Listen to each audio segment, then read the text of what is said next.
आप हिंदुस्तान में रहते हैं, आपको हिंदुस्तान में जो इस तरह की ये जो हुकूमत है बीजेपी की, नरेंद्र मोदी की पॉलिसीज हैं, आप मुतमईन है बतौर हिंदुस्तानी शहरी? मेरे को ब्रिगेडियर साहब की बात पे सुन के बहुत अच्छा लगा।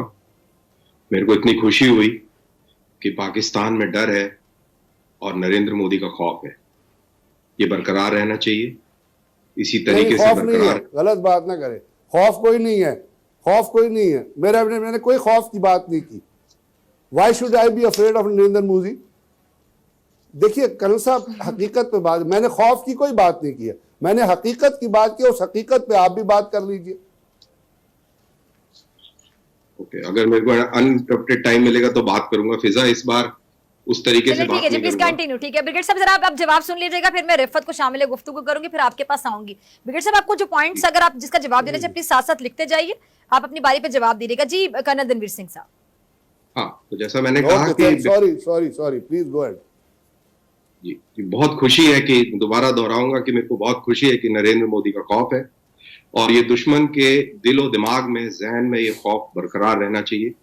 हम सारे के सारे नरेंद्र मोदी के साथ हैं और अभी उसकी पॉपुलैरिटी हिंदुस्तान में शाया हुई है और 74% उस आदमी की पॉपुलैरिटी है। बहुत ही दिलेर लीडर हुआ है जो कि अपीजमेंट की पॉलिसी को नहीं इख्तियार करता है और बहुत ही खूंखार किस्म का आदमी है अगर दुश्मनों की तरफ से बात करी जाए तो। और उसके मंसूबे भी बिल्कुल उसी प्रकार से, बहुत ही खौफनाक मंसूबे हैं और ये मंसूबे बिल्कुल रद्द अमल में आएंगे अगर कोई इस प्रकार की घटना होगी, कोई बात करी जाएगी जिसमें हमारे मुल्क के ऊपर किसी भी प्रकार की कोई आंच है।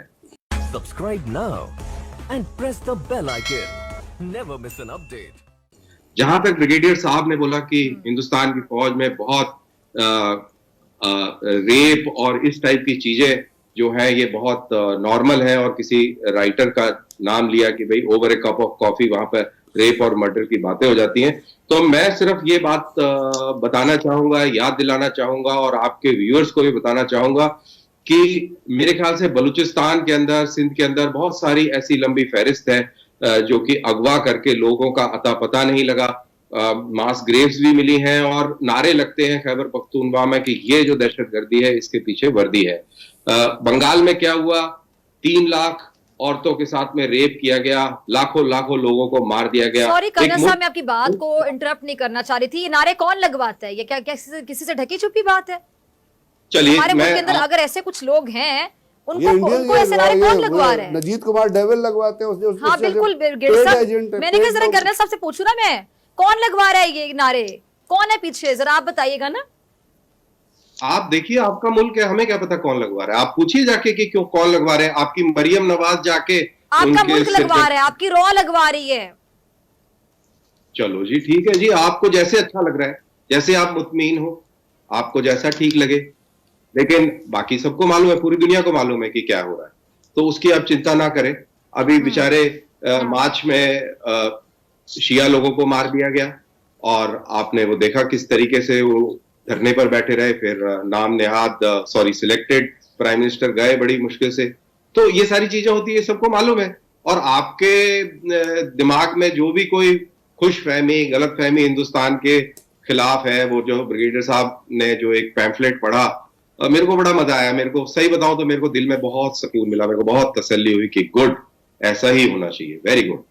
सबसे पहले तो जो कि आपके साथ एक इंडियन मेहमान भी हैं, तो मैं ये क्लैरिफाई कर दूं कि अगर जब हम बात करके यहाँ पे बैठ के या कहीं और बैठ के इंडिया के हवाले से बात करते हैं, जैसे अभी आप एक स्पेसिफिक इंसिडेंट की तरफ रेफ़र कर रही है, कुछ चीज़ों की तरफ रेफ़र कर रही हैं, तो उसका जो मतलब होता है उस बात करने का, उसमें इंडिया के जो आम आवाम हैं, मेरी तरह और मेरे से तरह के और बहुत सारे वहाँ रहने वाले लोग, वो रेफरेंस उनकी तरफ नहीं होता, बल्कि मुख्तलिफ अदवार में या आजकल के दौर में या इससे पहले के दौर में जो लीडरशिप का एटीट्यूड रहा है, चाहे वो पाकिस्तान की तरफ रहा, चाहे वो खित्ते की तरफ रहा, चाहे अपने इनवर्ड लुकिंग अपने लोगों की तरफ रहा, वो तमाम रेफरेंस उस लीडरशिप की तरफ होता है। क्योंकि लीडरशिप होती है जो पॉलिसीज़ बनाती है, लीडरशिप होती है जो मुल्क को लेके आगे चलती है, बाकी सब्जेक्ट्स जो होते हैं वो तो सिर्फ उन चीज़ों को देखने के लिए और उन अवामिल के रद्द अमल को अब्जॉर्ब करने के लिए मौजूद होते हैं।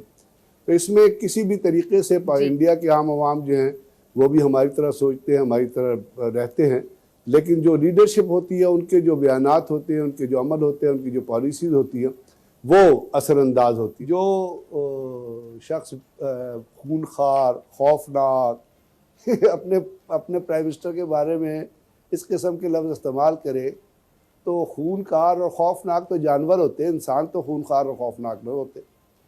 आप बता दीजिए कोई इंसान खूनखार है?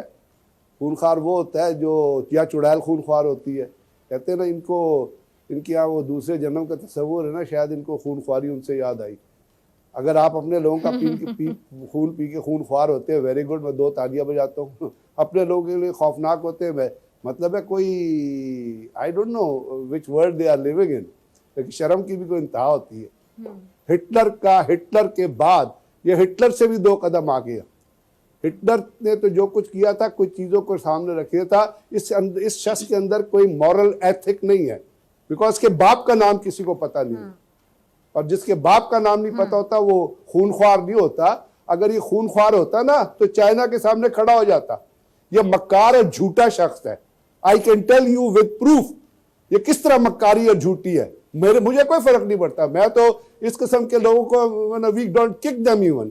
ठीक है, अच्छा मैं कर्नल साहब की जरा मौजूदगी का फायदा उठाते हैं धनवीर साहब आपसे पूछना चाहूंगी कि अब ये जरा बताएंगे जो पुलवामा हमला हुआ था, पुलवामा वाकया, उसमें जो 40 फौजियों की हलाकत है उसका रिस्पॉन्सिबल कौन है, जिम्मेदार कौन है? और वो चैट लीक हुई अर्नाब गोस्वामी की, सारे पोल खुल के रह गए। अब भी आप मोदी सरकार के हक में बोलेंगे, खुलकर झूठ बोलेंगे? देखिए, सबसे पहले तो मैं फिर से दोहरा दूं कि मेरे को बहुत खुशी हो रही है ब्रिगेडियर साहब ने जिस तरीके से एक भाषण दिया और उनका जो डर था ना, वो पूरी जो उन्होंने कहानी बताई वो आखिर में निकल के आ गई। आप तो भाषण सुनते ही नहीं है। हो गया,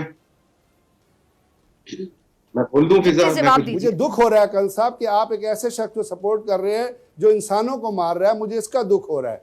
मैं अपने मुल्क में भी उस शख्स को बड़ा कंडेम करूंगा जो किसी भी तरीक़ेकार से किसी इंसान को मारेगा। तो कुछ तो कहिए ना, कुछ तो सोचिए कि आपके लोग मर रहे हैं, आपके फौजी मर रहे हैं, बोले इस जालिम के खिलाफ आप भी। अब मैं बोल दूं फिजा जी, अगर आपकी इजाजत हो तो। जी प्लीज प्लीज जी। हाँ, मैं जब भी बोलूंगा जब आप मेरे को मौका देंगे, अदरवाइज मैं नहीं बोलूंगा। तो जी कर्नल साहब प्लीज। तो मैं ये बोल रहा था कि ब्रिगेडियर साहब का जो भाषण था उसको सुन के मेरे को बहुत अच्छा लगा। और लास्ट में जो उन्होंने समिंग अप करी कि अगर तुम हमको मारोगे तो हम मुंह तोड़ देंगे, दांत निकाल देंगे, उस टाइप की भाषा का इस्तेमाल किया ब्रिगेडियर साहब ने।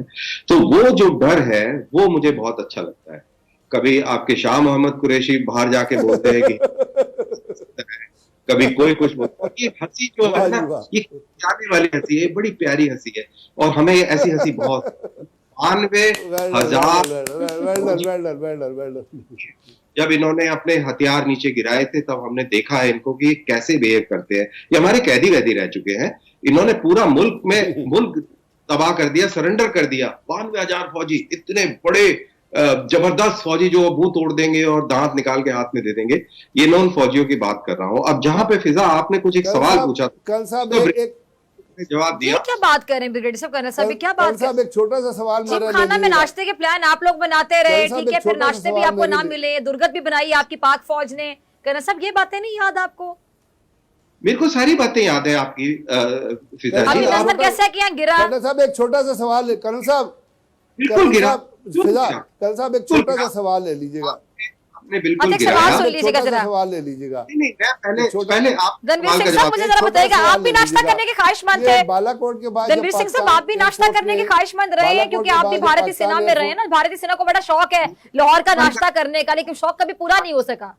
मेरा तो बड़ा मन करता है फिजा जी आपके साथ बैठ के मैं नाश्ता करूं। बतौर फौजी, बतौर भारतीय फौज में आप रहे हैं, आपका पाकिस्तान, आप लोग भी लाहौर में नाश्ता करने का बड़ा दिल चाहता था, लेकिन वो नाश्ता कभी मिल ना सका भारत के किसी भी फौजी को। तो आप बुला लें, हम आगे नाश्ता कर लेंगे आपके यहाँ पे, अभी बुला लें। आप जो कह रहे हैं बिल्कुल सही कह रहे हैं। मैं एक सवाल पूछ लूं आपसे?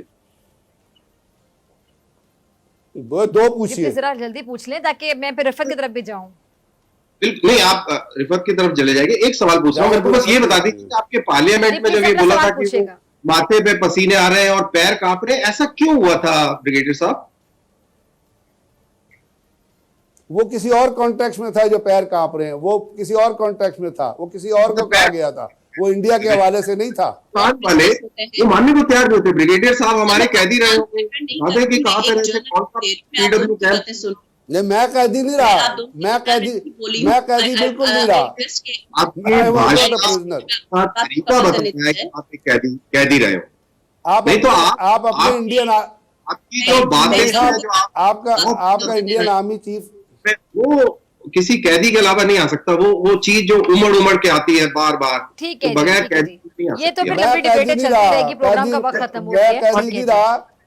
जर्मनी ठीक है जी।